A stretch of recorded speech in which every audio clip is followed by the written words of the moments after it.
چلا جا۔ سید سجاد نے کہا میں کوئی فیصلہ نہیں لیتا، پھوپھی سے مشورہ کروں گا۔ قیامت کے جملے ہیں عزادارو، چہلم ہے چہلم کا۔ حسین کو روتے ہوئے پرسا دیجئے تاکہ اگلے سال آپ چہلم کو کربلا جائے۔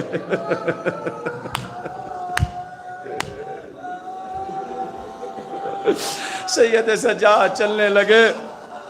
یزید کہتا ہے حسین کے بیٹے رکو۔ کس کو بلایا؟ حداد کو، لوہار کو بلایا، اور بلا کے کہتا اس قیدی کی ہتھکڑیاں کاٹی جائے، اس قیدی کی بیڑیاں کاٹی جائے۔ عزادارو قیامت کا جملہ ہے، پڑھ پاؤں گا یا نہیں؟ عزادارو لوہار بیڑیاں کاٹتا جاتا ہے، روتا جاتا ہے۔ حسین کے بیٹے نے کہا تو کیوں روتا ہے؟ عزادارو سنیں گے جملہ حداد کیا کہتا ہے؟ اے حسین کے بیٹے تو اتنا غریب ہے کہ ہتھکڑیوں کا لوہا تیرے گوشت میں پیوست ہو گیا۔ اگر ہتھکڑیاں کاٹتا ہوں تیری ہڈیاں کٹتی ہے۔ عزادارو ہتھکڑیاں کٹی، بیڑیاں کٹی، جب تو کٹنے کی باری آئی حداد چیخ مار کے پیچھے ہٹ گیا۔ سید سجاد نے فرمایا کاٹتا کیوں نہیں؟ ہاتھوں کو جوڑ کے کہتا ہے اے غریب تو کا لوہا تیری ہڈیوں میں پیوست ہو گیا، کیسے کاٹوں؟ تو کٹا، ہتھکڑیاں کٹی، بیڑیاں کٹی۔ حسین کا بیٹا زندان میں پہنچا، ساری بیویاں بڑی غور سے دیکھ رہی ہے۔ زینب نے سوال کیا اے میرے سجاد وہ زیور کہاں گیا جو تجھے امت نے پہنایا تھا؟ سید سجاد فرماتے پھوپھی اماں یزید نے ہمیں رہا کر دیا۔ قیامت کا جملہ پڑھنے جا رہا ہوں۔ عزادارو جیسے رہائی کی خبر سنی، ہر بی بی دوڑ کے قبر سکینہ پہ جاتی تھی۔ اے بی بی سکینہ چلو رہائی مل گئی۔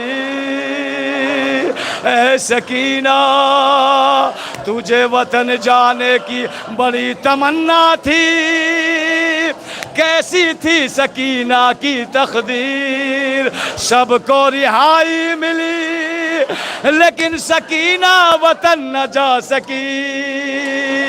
عزادارو زینب نے کہا بیٹا سجاد ارے ابھی شام میں رہوں گی، یزید سے کہہ دے ایک مکان خالی کرا دے، میں نے ابھی بھیا کا ماتم نہیں کیا۔ ایک جملہ کہہ کے پورے نہیں پڑھوں گا مصائب۔ یزید سے کہہ دے بیٹا جا کر ابھی نہ کربلا جاؤں گی نہ مدینہ جاؤں گی، ایک مکان خالی کرا دے، سیاہ پردے لگا دے، شام کی عورتوں میں اعلان کر دے کہ زینب بھائی کا پرسہ لے رہی ہے۔ سارے مصائب نہیں پڑھوں گا، دو جملے پڑھ کے مجلس تمام کر دوں گا۔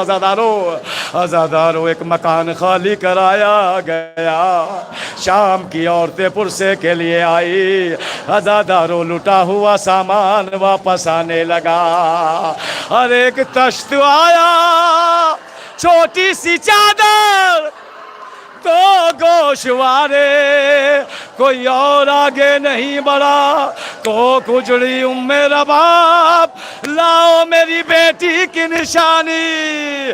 قبر سکینہ پہ پہنچے، اے سکینہ تیری چادر آ گئی، تیرے گوشوارے آ گئے۔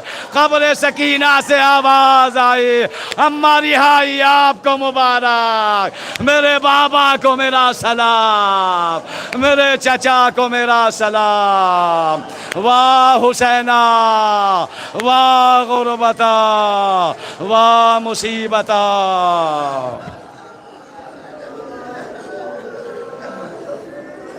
انا للہ وَإِنَّا إِلَيْهِ رَاجِعُونَ رضن بقضاء تسلیما لأمرہ۔